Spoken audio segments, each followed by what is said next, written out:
باللہ من الشیطان الرجیم بسم اللہ الرحمن الرحیم الحمدللہ رب العالمین الرحمن الرحیم والصلاة والسلام علی اشرف الانبیاء والمرسلین سیدنا و مولانا ابی القاسم محمد والصلاة والسلام علی یاسوف الدین صاحب السیف ذو الفقار نقطۃ الدائرۃ التوحید مبید الشرک حازم الاحزاب امیر المؤمنین علی ابن ابی طالب علیہ السلام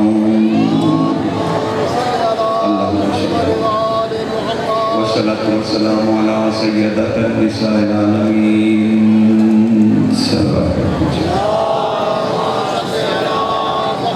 والصلاة والسلام على جميع الأنبياء والمرسلين وأوصياء الرسل والصلاة والسلام على نبينا التوحيد حجة الله للخلق طيبين طاهرين المعصومين والصلاة والسلام على منتخب آل الله بقية الله حجة الله القائم صاحب العصر والزمان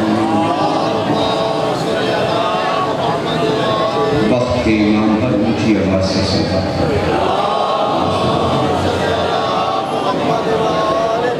نہیں جب تک آپ صلوات نہیں پڑھیں گے تب تک کہتا رہوں گا صلوات پڑھیں گے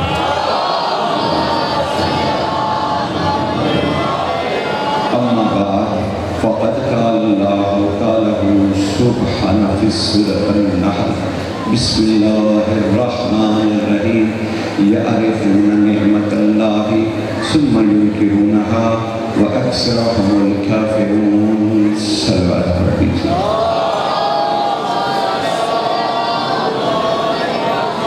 اس شدت کے موسم میں آپ کی تشریف آوری اور تشریف رکھنا کمال عبادت ہے اس پہ آپ کو مناقب خوارزمی کی ایک حدیث ہدیہ کرنا چاہ رہا ہوں کہ مناقب خوارزمی میں ایک حدیث موجود ہے کہ رسالت معاب نے ارشاد فرمایا رسول اللہ نے ارشاد فرمایا کائنات کے ہادی نے ارشاد فرمایا اللہ کے محبوب نے ارشاد فرمایا اللہ کی زبان سمجھنے والے عالم نے فرمایا جو اتنا مقدس کہ جس کے لعاب دہن میں قرآن کے ایک ایک حرف نے غسل کیا ہے جو کائنات کا اتنا طاقتور رسول کہ اپنے نفس کو علی کہہ کے لڑاتا رہا جو ایسا صاحب علم و فضل نبی کہ منزل کعبہ قوسین پر کھڑے ہو کر اللہ سے علی علی سنتا رہا جس سے ملنے کی خواہش خدا بار بار کرتا رہا وہ فرما رہا ہے کہ لوگوں مجھ سے اللہ نے فرمایا ہے مناقب خوارزمی سے حدیث آپ کو نظر کر رہا ہوں کہ رسول خدا نے فرمایا کہ مجھ سے اللہ نے فرمایا ہے کہ کوئی میرے ولی علی کی محبت میں گرمی کی شدت محسوس کرے اور اس کے بدن سے پسینہ نمودار ہو جائے تو میں اللہ اس مومن کے پسینے کے ہر قطرے کے بدلے میں جنت میں اسے ایک بہت بڑا شہر عطا کروں گا سمجھ رہے نا تو آپ کو تو اپنے پسینے کا بوسہ لینا چاہیے کہ یہ علی کی محبت میں نمودار ہو رہا ہے اور اللہ اس پہ جنت میں ہمیں شہر دیا جا رہا ہے میرے بھائیوں بس تھوڑے سے مختصر سے وقت کے لیے اب زمانہ یہ آیا کہ ہم بڈھوں کو بیٹھنا پڑتا ہے پہلے صاحبان وقت کو پڑھنا ہے حتیٰ کہ چھوٹے بچے صاحبزادے جو ہیں وہ بھی آ کے ہمیں ہدایت کرتے ہیں کہ جی آپ تشریف رکھیے مجھے 10 منٹ پہلے پڑھنے دیجیے اگر وقت نہیں ہوتا تو بلایا ہی نہ کیجیے کوئی شدت ہے میں تو ویسی مسکین آدمی ہوں مومن آدمی میرا تو کوئی جھگڑا جھگڑا بھی نہیں ہوتا تو میرا تو کوئی اسی لیے شرافت کا تقاضا اس لیے شاید اس دفعہ تو آپ مجھے سماعت فرما لیں اگلی دفعہ شاید میں معذرت خواہ ہوں یہاں بڑے بڑے لوگ آتے ہیں ہم جیسے فقیروں کی گنجائش نہیں. ایک صلوات پڑھ لیجیے.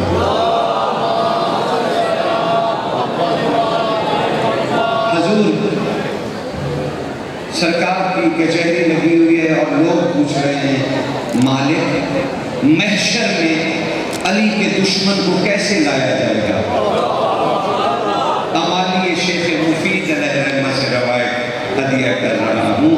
سرکار رسول خدا سے پوچھا گیا آقا و مولا محشر میں علی کے دشمن کو کس طرح سے لایا جائے گا؟ رسول خدا نے فرمایا لوگوں اس طرح سے میرے بھائی کی ولایت کے دشمن کو لایا جائے گا کہ اس کے گلے میں ایک آگ کا توق ہوگا. اس توق کی 300 شاخیں ہوں گی. ہر شاخ پہ ایک شیطان بیٹھا ہوگا جو اس کے منہ پر تھوک تھوک کے کہہ رہا ہوگا تو دشمن علی ہے. اللہ اکبر. بس کوئی اہل دل بھی بیٹھے تھے جناب, اہل دل. انہوں نے کہا مالک بس اتنی سی سزا, علی کی ولایت کے منکر کی بس اتنی سی سزا؟ رسول خدا نے جلال سے فرمایا نہیں, ابھی تو تمہیں کچھ بتلائی ہی نہیں. کہ علی کے دشمن سے اللہ خود خطاب کرے گا محشر میں خود, اور اس سے پوچھے گا براہ راست. علی کے دشمن سے اللہ خود براہ راست پوچھے گا اے میرے ولی کے دشمن, یہ محشر تو میں نے اپنی مخلوق کے لیے برپا کیا ہے, تو کس خدا کی مخلوق ہے؟ یعنی خدا اسے بندہ تسلیم کرنے سے انکار کرتا ہے جو ایک لمحے کے لیے بھی علی کی ولایت کا منکر ہو جائے. سمجھ رہے ہیں؟ لیکن اب ایک سوال بڑا الجھن کا باعث بنا رہا اور اس پہ شاید بات کرنا کوئی ضروری نہیں سمجھا گیا کہ جناب یہ بغض علی کیا ہوتا ہے؟ بغض علی ہر کسی کی زبان پہ بغض علی, لیکن یہ بغض علی ہوتا کیا ہے بھائی؟ کمیل ابن زیاد نخعی نے, چلیے آج اس کا معنی سن لیجئے. بغض علی, کمیل ابن زیاد نخعی نے علی بادشاہ کے چلتے ہوئے گھوڑے کو رہوار کو روکا. کہا آقا نیند نہیں آتی, ایک سوال پریشان کرتا ہے. سرکار نے ارشاد فرمایا آپ تو ویسے بھی شب دار ہیں, آپ کو نیند سے کیا لینا, لیکن سوال کون سا ہے جو پریشان کر رہا ہے؟ تو ارشاد فرمایا کمیل نے کہا سرکار بس صرف پوچھنا اتنا ہے کہ یہ بغض علی کیا ہے؟ بغض علی کیا ہے؟ علی بادشاہ نے فرمایا کمیل یہی سوال میں نے خود رسول اللہ سے پوچھا تھا کہ یا رسول اللہ یہ بغض علی کیا ہوتا ہے؟ اور کہا رسول اللہ نے میرا کندھا پکڑا اور ہلا ہلا کر کہا علی کہ آپ نے مجھ سے نہیں سنا کہ تجھ علی کو کوئی نہیں جانتا سوائے اللہ کے اور مجھ محمد کے؟ میں نے کہا بے شک یا رسول اللہ میں نے آپ سے سنا. کہا علی تم نے نہیں سنا؟ دوبارہ رسول نے دہرایا کہ تجھ علی کو کوئی نہیں جانتا سوائے اللہ کے اور مجھ محمد کے. تو اے علی جب تجھے کوئی جانتا ہی نہیں سوائے اللہ کے اور مجھ محمد کے, تو جب تجھے کوئی جانتا ہی نہیں تو تجھ سے دشمنی کیا کرے گا؟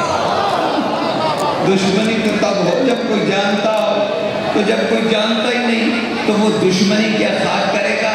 تو میں نے کہا بالکل ایسا ہی ہے یا رسول اللہ. کہا تب رسول نے میرا پھر کندھا ہلایا اور کہا علی تجھے کوئی نہیں جانتا, جب کوئی جانتا ہی نہیں تو تجھ سے دشمنی کیا کرے گا؟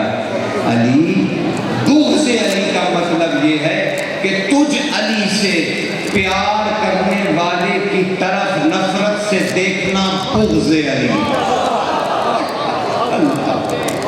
تیرے مومن کی طرف, تیرے مومن کی طرف بغض کی نگاہ, نفرت کی نگاہ, یہ ہے بغض علی. اب حدیث کا لطف لیجئے کہ رسول نے فرمایا تم میں سے اگر کوئی 70 نبیوں کی عبادتیں لے کر آئے, 70 نبیوں کی نبوتوں کا بوجھ اس کے کندھوں پہ ہو, اور وہ آئے اور خانہ کعبہ میں زندگی بسر کرے, دن میں روزہ رکھے, رات کو عبادتیں کرے, صفا اور مروہ کے درمیان زندگی گزارتے، روزے کی حالت میں اللہ کے لیے ظالم کے ہاتھ سے کعبہ کے اندر ذبح ہو جائے، یہ اتنی نیکیاں اس کے پاس ہوں، تو اللہ نے کہا کہ مجھے قسم ہے اپنی ربوبیت کی، اگر اس کے دل میں رائی برابر بھی بغض علی ہوا تو میں اپنے ہاتھوں سے اسے دوزخ میں ڈالوں گا۔ تو بغض علی کا بغض نہیں ہے، علی کے مومن کی طرف نفرت سے دیکھنا بغض علی ہے، اور اللہ اس کی سزا مقرر کر چکا ہے۔ ایک صلوات پڑھیے ہیں۔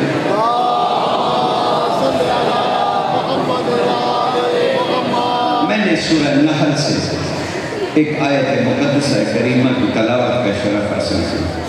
مالک اپنے محبوب سے فرما رہا ہے، یعرفون نعمت اللہ، او میرے محبوب یہ جو تیرے قریب بیٹھے ہیں یہ اللہ کی ایک نعمت سے اچھی طرح واقف ہیں، اس کے عارف ہیں۔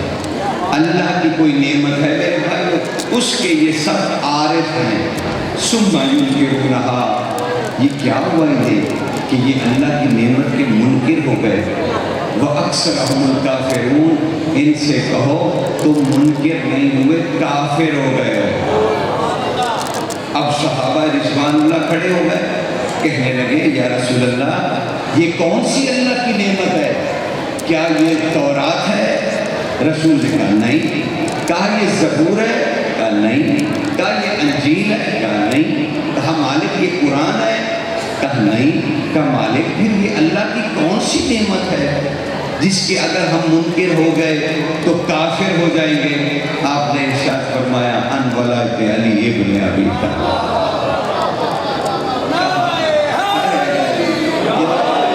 کیا وہ ولایت علی ابن ابی طالب ہے جس کے اگر تم منکر ہو گئے تو اللہ کہتا ہے کہ تم کافر ہو جائے گے۔ مجھے نہیں پتا آج صبح سے جب سے آپ سماعت فرما رہے ہیں کسی نے آج کے دن رسول خدا کی شان بھی پڑھی، رسول خدا کے مصائب بھی پڑھے، آج تو شہادت رسول خدا بھی ہے، تو تذکرہ کیا آپ نے اپنے نبی کا؟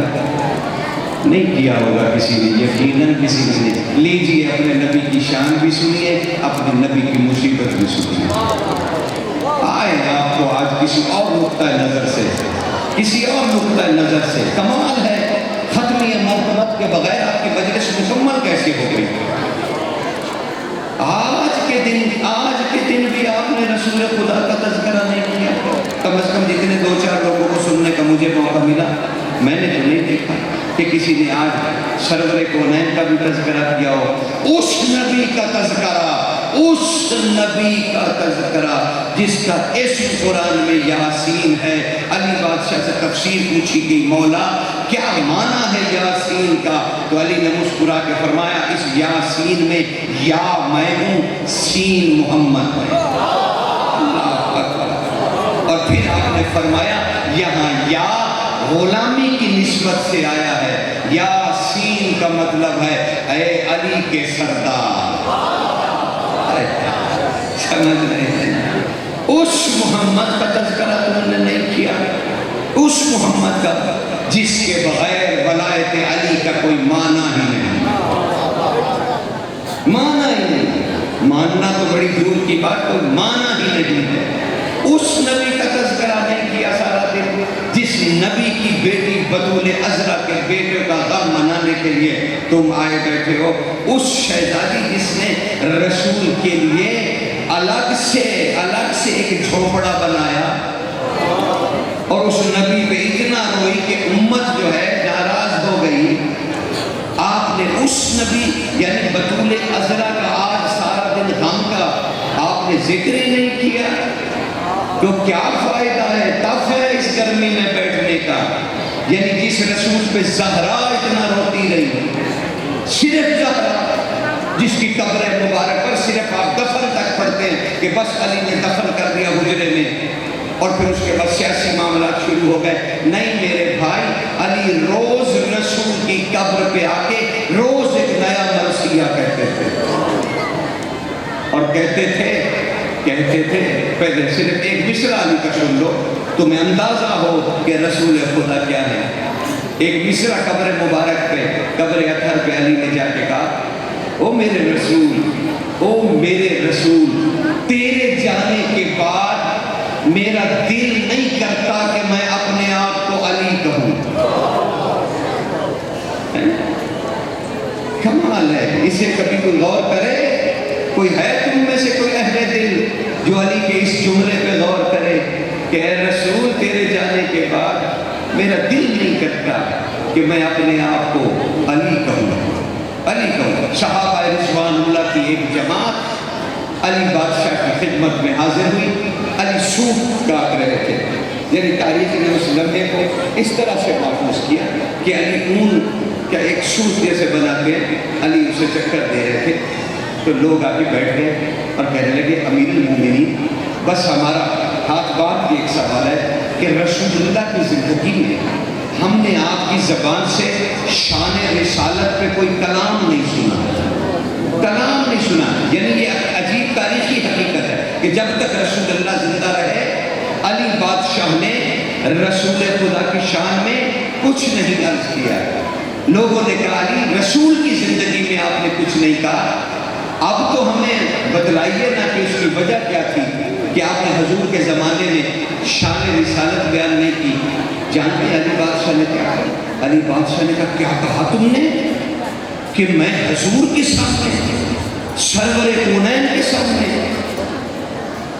شاہ امم کائنات کے سامنے، سر القدیم اللہ کے سامنے، میں رسول کے سامنے، محمد مصطفیٰ کے سامنے میں علی ان کی شان بیان کرتا، میں ہیبت رسول سے مر نہ جاتا. سمجھ رہے ہیں اس حضور کی شان جس پہ علی یہ کہہ رہے. اور پھر انہوں نے کہا، صحابہ نے کہا، رونے لگ گئے اور سب نے کہا سرکار ہاتھ بدے کچھ تو رسول اللہ کے بارے میں کہہ دیں. علی نے وہ سوٹ رکھا اور کہنے لگے محمد محمد محمد محمد. یہ کہتے کہتے آپ کا سر جھکتا چلا گیا، علی کا سر جھکتا چلا گیا. محمد محمد محمد محمد، یہاں تک کہ ریش مبارک زمین سے چھونے لگی اور رونے لگے. لوگوں نے کہا بس کیجیے علی، ہماری روح پرواز کر جائے گی آپ کی یہ حالت دیکھ کر. کہا اس سے زیادہ میں اس کی شان کیا کہوں کہ میں علی کا سر جھکتا چلا گیا اس کا نام لے لے کر. اس رسول کی فضیلتیں ہم نے کبھی محسوس نہیں کی، ہم نے کبھی جاننے کی کوشش نہیں کی کہ علی نے نہج البلاغہ میں شان رسالت پہ کیا خطبہ دیا، علی نے کون کون سے ریاض راز بیان کیے. کیا بس ایک بڑی ہی گہرائی کا عرفان ہے، ذرا اسے سن لیجیے. اللہ تمہیں برداشت کی ہمت دے. رسول خدا کو سمجھنا پڑھنا اور اتنا آسان نہیں ہے. شکر کرو تمہاری زبان پہ محمد اور رسول اللہ کا اللہ نے کلمہ ولایت علی کی وجہ سے جاری کر دیا ہے. ورنہ یہ وزن اٹھانا بڑا ہی اوکھا کام تھا حضور، بڑا ہی اوکھا کام. بھائی علی بادشاہ گھر میں داخل ہوئے اور سیدہ کونین کام کر رہی تھی گھر کا. بس علی داخل ہوئے اور آتے کہنے لگے علی باب علم، کہنے لگے اے سیدہ، اے نبی کی پاک بیٹی، اے سیدہ. سیدہ نے مقام رکھا، فوراً علی کی طرف متوجہ ہوئی. کہا بادشاہ کیا ہوا؟ کہا سیدہ صرف اتنا بتا دیجئے کہ آپ کے آخر والد محترم محمد مصطفیٰ ہیں کون؟ ہیں کون؟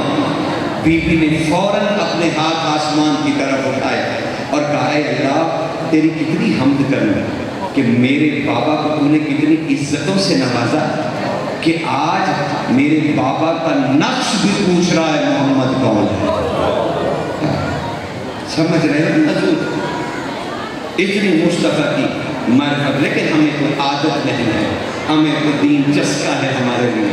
ہمیں خاتم النبیین سے کیا لینا ہے، ہمیں حضور کا تذکرہ کرنے کی کیا ضرورت جس کے لیے بطول زندگی کی بازی ہار گئی اور کہتی رہی کہ میں اس وقت مر گئی جب امت نے مجھ سے کہا کون محمد. ہم اس محمد کو آج وہ جو زہرا آئی بیٹھی ہے پسلیوں پہ ہاتھ رکھے، وہ جو بغیر نالائن کے، بغیر برقعے کے تشریف لائی ہیں کہ آج لوگ میرے بابا کا ذکر کریں گے. تم نے انہیں مایوس کیا، مایوس کیا. انہیں حسن کا غم نہیں ہے شاید، آج انہیں اپنے بابا کا غم ستا رہا کہ میرا اتنا کریم بابا، میرا کریم بابا، کسی کو کچھ نہ کہنے والا بابا، لوگوں نے اسے بھلا دیا جیسے اس وقت کے لوگوں نے بھلا دیا. مجھے معاف کر دیجئے گا، آج آپ نے بھی بھلا دیا، بھلا دیا آپ نے. میرے لیے تو یہی دکھ کافی ہے کہ آپ نے آج حضور کا تذکرہ تک نہیں کیا.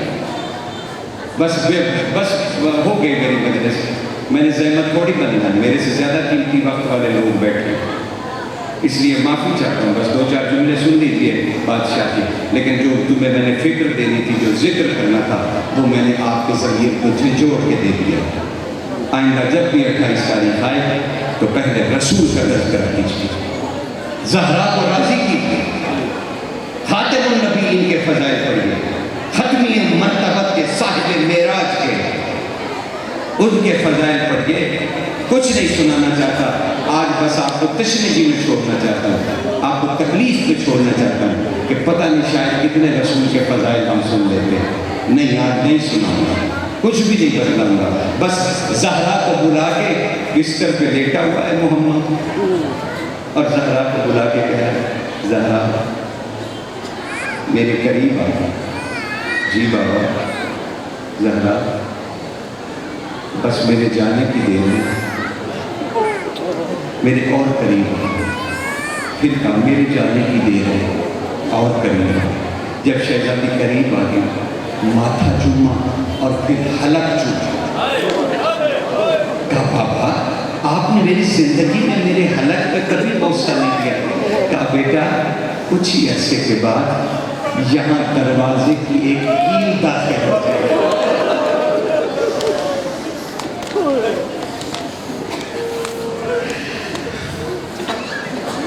یقین کریں میرا دل بہت زخمی ہے اس وقت. آپ نے حق زہرا ادا نہیں کیا، کیا فائدہ ہے، کیا فائدہ. پھر کہا بیٹی قریب ہو جائے. بس 2 جملے سن لیجیے حضور کی شہادت کی. اور قریب ہو جائے، اور قریب ہو جائے. کہا میں بابا کے چہرے پہ جھک گئی.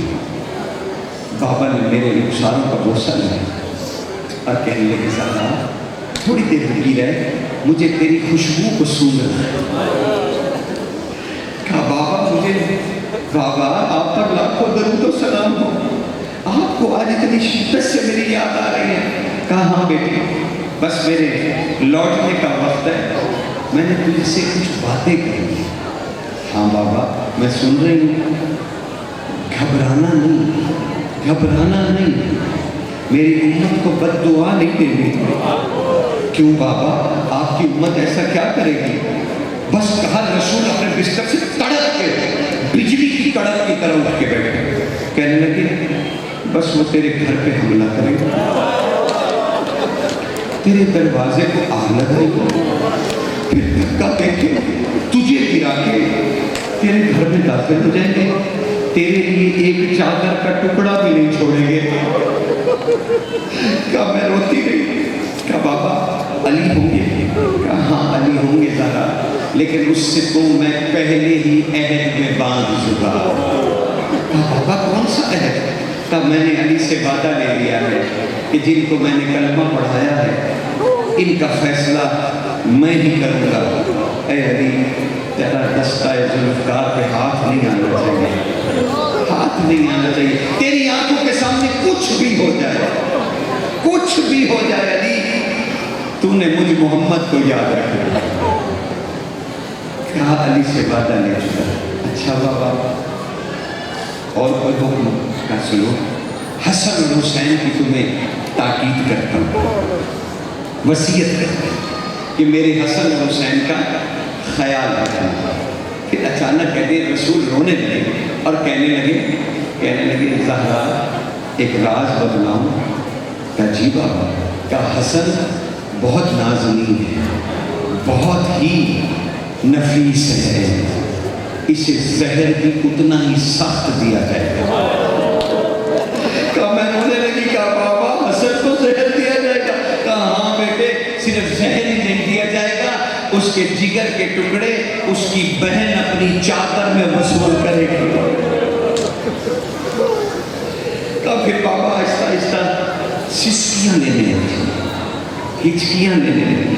میں نے کہا بابا آپ زندگی میں اس طرح سے کبھی نہیں روئے. میں نے آپ کو مناجات پڑھتے بھی دیکھا, آپ کو مناقب میں بھی دیکھا, آپ کو جستجو میں بھی دیکھا, لیکن اس طرح سے میں نے سسکیاں لیتے نہیں دیکھا. کہا بیٹا میں کیا بتلاؤں تمہیں, ایک وقت آئے گا ایک خنجر لے کے ایک میری امت کا فرد میرے حسین کی پشت پہ سوار ہوگا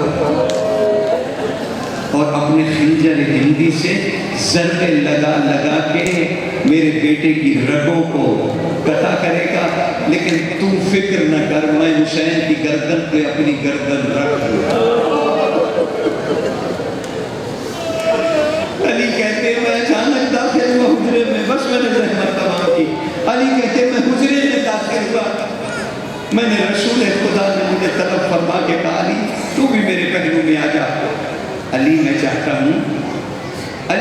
ہوں کہ تو میری نظروں کے سامنے رہے, اور میں جب اس دنیا سے واپس لوٹوں تو تیرا چہرہ میری آنکھوں میں سمایا ہوا ہو. علی میں تجھے دیکھے بغیر اس دنیا سے نہیں لوٹنا چاہتا. کہا میں نے جلدی سے آ کے حضور کے قدم مبارک تھام لیے اور آپ کے طلبوں کے ساتھ اپنی رخساریں رگڑنے لگا. اچانک میں نے ہاتھ لگایا. علی کہتے ہیں میری چیخ بلند ہوئی, یا رسول اللہ آپ نے ہر دکھ مجھے بتلایا. علی کہتے ہیں میں نے کہا مالک آپ نے ہر دکھ مجھے بتلایا, آپ نے مجھے یہ کیوں نہیں بتلایا کہ آپ کے پاؤں کے تلووں کے اندر کنکریاں جا کے گھس چکی ہیں اور آپ کے پاؤں کا حصہ بن چکی ہیں. مالک میں نے ہاتھ لگایا اور میں نے کنکریاں دیکھی آپ کے.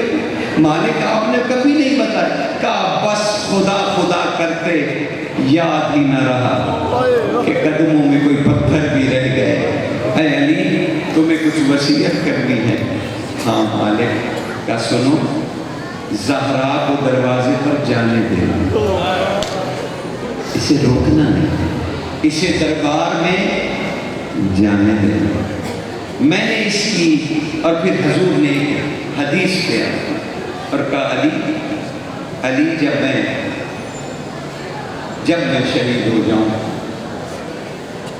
مجھے کفن پہنا دینا اور اپنی میری جو مسند ہے اس پہ مجھے بٹھا دینا اور مجھ سے پھر وہ سب کچھ پوچھ لینا جو تم نے شرم سے زندگی میں مجھ سے نہیں پوچھا.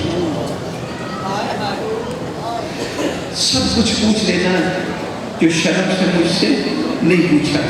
علی کہتے ہیں میں نے حضور کو کفن پہنایا, آپ کی مسند پہ میں نے بٹھا دیا, میں دو زانو ہو کے بیٹھ گیا اور میں نے آہستہ آہستہ کہنا شروع کیا, یا رسول اللہ آپ کے بعد میں زہرا کے لیے کیا کروں, میں زہرا کے لیے کیا کروں. کہا رسول کے بندے کفن کھل گئے اور رسول بلک بلک کے بچوں کی طرح جیسے روتے ہیں بلک بلک کے رونے لگے, کہنے لگے بس اسے اللہ کے سپرد کر دینا, وہ جانے میری امت جانے. علی کہتے ہیں وہ پھر میں نے اپنے بابا کو یاد کرتے ہوئے زہرا کو اس وقت سنا جب زہرا دروازے پہ تھی, امت آگ لے کے کھڑی تھی اور زہرا کہہ رہی تھی تم اس دروازے کو آگ لگاؤ گے جس کے پیچھے محمد کی بیٹی ہے, اور امت کہہ رہی تھی کون محمد, کون محمد. کا اس وقت بیوی نے اپنا چہرہ قبر رسول کی طرف کی اور کہا یا ابتا, او میرے بابا میں کیا بتلاؤں, میرا محسن شہید ہو گیا, میں کیا بتلاؤں میرے گھر میں تیری امت بغیر اجازت کے داخل ہو گئی. یہ کہتے ہوئے بی بی غش کر گئی. علی کہتے ہیں جب میں نے سیدہ کو ہوش میں لایا, نہ جانے وہ کون سی منظر تھی, تب شہزادی عالم نے کہا ہائے علی, ہائے میرا بابا, ہائے میرا بابا, ہائے میرا بابا, مجھے رونے کے لیے کچھ تنہا جگہ بنا دو تاکہ میں اپنے بابا کو روتی رہوں. اور وہ پھر بیت الحزن بن گیا. بیت الحزن صبح جاتی تھی شام تک اپنے بابا سے روتی تھی. 9 ایسے کائنات کے غم کے مرثیے بی بی نے کہا جسے تاریخ میں محفوظ رکھا. بس اس میں سے ایک 7واں مرثیہ ہے بی بی کا جو بیت الحزن میں بی بی نے کہا. یاد رکھنے والوں نے، کنیزوں نے یاد رکھا. بس ایک مصرع جناب کو ہدیہ کرنی اٹھتے اٹھتے کہ تمہیں یاد رہے کہ آج رسول خدا کی شہادت کا دن ہے، تمہیں اپنے نبی کی شہادت کا دن یاد آ جائے. کہا مرثیے میں بس ایک مصرع سرکار چلتے چلتے اٹھتے اٹھتے تمہیں شاید تمہاری آنکھیں نم ہو جائیں اور وہ جو آئی بیٹھی ہے اپنے بابا پہ رونے والی، شاید وہ تم سے راضی ہو جائے کہ شکر ہے کوئی تو میرے بابا پہ بھی رویا، کوئی تو محمد پہ بھی رویا. بی بی نے اپنے مصرے میں کہا واہ اور بتا، ایک ایسا دن بھی آنا تھا جس کے صدقے میں زمین و آسمان بنے تھے، اس پہ رونے کے لیے اس کے صدقے مجھے شہر سے باہر نکال دیں گے.